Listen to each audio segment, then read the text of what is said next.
ఏ కుటుంబం ప్రబలుతుంది, ఏ కుటుంబమో దావీదు కుటుంబం వల్లే వృద్ధిలోనికి వస్తుంది, అభివృద్ధి చెందుతుంది, వర్ధిల్లుతుంది అని అంటే, ఏ కుటుంబం అయితే భయభక్తులు కలిగి జీవిస్తారో దేవుని పట్ల, ఆ కుటుంబము తప్పకుండా దేవుని చేత హెచ్చించబడతా ఉంటుంది, దేవుని చేత వృద్ధిలోనికి తీసుకొని రాబడుతుంది.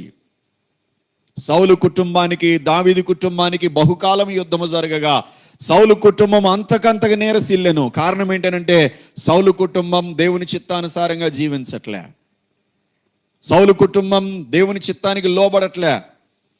ఇష్బోషెత్ అనబడిన సౌలు కుమారుడు దేవుని చిత్తానికి విధేయత చూపించట్లే. ఇష్బోషెత్ అనబడిన సౌలు కుమారుడు తన స్వచిత్త ప్రకారంగా ముందుకు వెళుతున్నాడు, తన సొంత ఆలోచనల ప్రకారంగా ముందుకు వెళుతున్నాడు.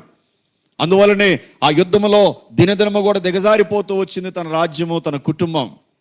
కానీ దావీదు తన కుటుంబం మాత్రం అంతకంతకి వర్ధిల్లెను. ఎందుకనంటే దావీదు దేవుని చిత్త ప్రకారంగా జీవిస్తూ ఉన్నాడు, దేవుణ్ణి సంతోషపరిచే వ్యక్తిగా దావీదు జీవిస్తూ ఉన్నాడు. ఈరోజు నీ కుటుంబం కూడా ప్రియ తల్లి, ప్రియ సహోదరి, సహోదరుడా, దేవుని చిత్తాన్ని జరిగిస్తూ దేవుని చిత్త ప్రకారంగా ముందుకు వెళతా ఉంటే, నువ్వు చేసే ఏ పనైనా సరే, నీ శరీరం ద్వారా నువ్వు జరిగించే ఏ కార్యమైనా సరే, అది దేవుని వాక్యానుసారంగా ఉండగలిగితే తప్పకుండా దావీదు కుటుంబం వర్ధిల్లినట్లుగా నీ కుటుంబం కూడా వర్ధిల్లుతుంది.